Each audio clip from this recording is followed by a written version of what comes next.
Have you ever stopped to think about the invisible architecture that runs our modern world? Everything from the power grid that keeps our lights on to the smart factories that build our cars. Well, there's a blueprint, a hidden map that keeps all of it running safely. And today, we're going to take a tour of that very blueprint. Let's get into it. Here's our game plan. First, we'll explore what happens when two very different technological worlds slam into each other. Then we'll go on a guided tour of a digital factory, from the executive suite all the way down to the factory floor. After that, we'll see why this blueprint is so good for defense, where the cracks are starting to show, and finally, how it's being completely reimagined for the future.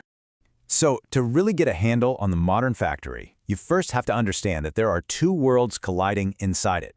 You've got information technology, or IT, and operational technology, OT. For decades, these two were kept completely separate, but now they're merging, and that convergence is creating incredible efficiencies and, you guessed it, some brand new, pretty serious risks. Now, what's fascinating here is the total clash in what each side cares about.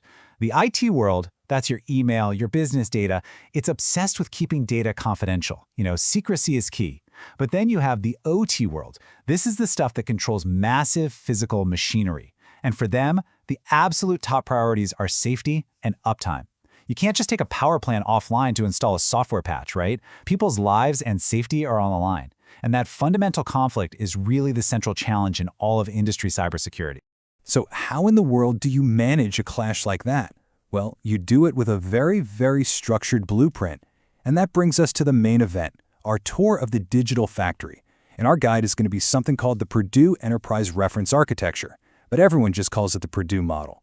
Think of it as the industry standard map for organizing and securing these incredibly complex environments. And here's our map for the tour. See, the Purdue model is basically a hierarchy, a pyramid with different levels. It starts with the corporate world way up at the top and goes all the way down to the physical nuts and bolts at the very bottom. It's kind of like a secure building where you need a different key card to get to each floor. So let's start our tour at the top. We're starting our tour up in the executive suite. This is levels 4 and 5, the familiar world of corporate IT. This is where the big business decisions get made, using systems like ERP to manage production schedules and supply chains. It's a world of data, spreadsheets, and emails, and importantly, it's often the first place a cyber threat can find a way into the entire organization. Okay, before we can go any further down into the factory, we have to pass through a high security checkpoint. This is level 3.5, the industrial DMZ. Now, fun fact, this level wasn't even in the original Purdue model, but today it's absolutely essential. It's a buffer zone, packed with firewalls and proxies that act like a digital airlock. Its only job is to make sure no unauthorized data passes from the corporate IT world into the super-sensitive OT world below. We're through the airlock, and now we're in what you can think of as the plant manager's office. This is level 3, and we are firmly in the OT world. The systems here, like manufacturing execution systems, are basically gathering all the data from the factory floor below. They're tracking production in real time, figuring out how to make the whole operation run smoother and more efficiently. Let's head down one more level to the performance console. Level 2 is where human operators are directly watching and controlling the machinery. They do this using human-machine interfaces, or HMIs. Just picture the big screens and control panels you see in movies, with all the dials and gauges showing temperatures, pressures, and speeds for one specific part of the production line. That's an HMI. All right, now we are getting to the real heart of the operation. Down here at level 1, we find the brains of the machinery. Devices like this little guy, a programmable logic controller, or PLC. These are basically super tough little computers that take the digital commands from all the levels above us and translate them into real-world electrical signals that control the physical machines. And here we are. We've made it to the end of our tour, right on the factory floor. Level 0 is the actual physical world. It's the sensors, the motors, the pumps, the robots that are actually doing the physical work. And level 1, with those PLCs we just saw, is what tells them what to do. This right here is the critical point where digital commands become physical action. And it's also where you find the most important and often the most vulnerable equipment. Okay, tour's over. Now that we've seen the layout of the land, let's zoom back out and talk about why this whole segregated blueprint is so incredibly important for security. I mean, it's a fair question, right? Why go through all this trouble of separating everything into these really strict layers? The answer is really the foundation of all modern industrial cybersecurity. It all comes down to a concept called defense in depth. By chopping up the network into these different zones, you're creating multiple barriers, multiple walls an attacker has to climb. So if a hacker gets into the corporate email server way up at level 5, network segmentation is what stops them from just waltzing down to level 1 and shutting everything down.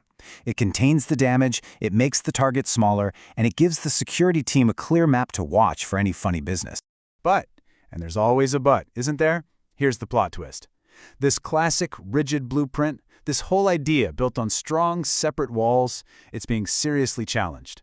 The demands of our hyper-connected modern world are starting to create some major cracks in this foundation.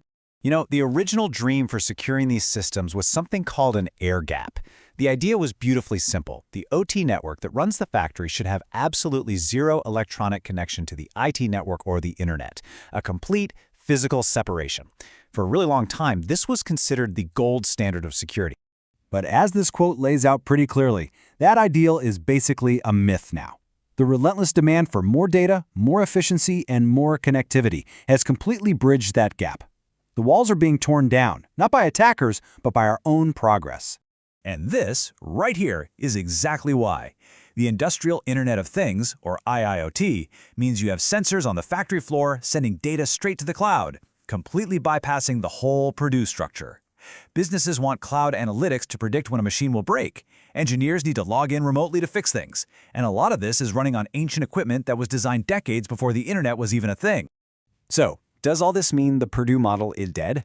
No, not at all, actually. It's evolving. It's transforming from a rigid set of walls into a much more dynamic, much more intelligent framework for security. I absolutely love this quote from Forbes because it just captures the situation perfectly. The old way of doing it, that strict, perfect air gap, that might be gone. But the core ideas, the principles of segmentation, and having a clear hierarchy, those are more important than they have ever been. The blueprint isn't being thrown out. It's just getting a massive renovation. So how do you renovate it?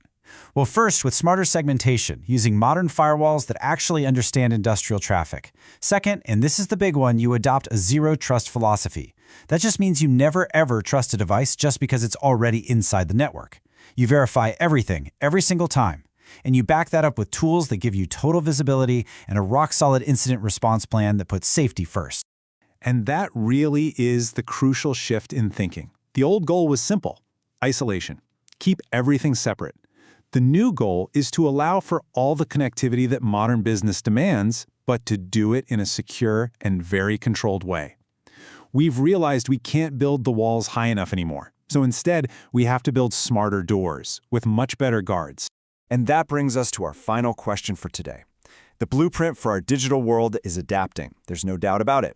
But this creates a constant race, a real tension between our drive for more connection and our need for more protection. As we move forward, the question of who's actually winning that race, well, that's going to define the safety and security of our most critical infrastructure for years to come.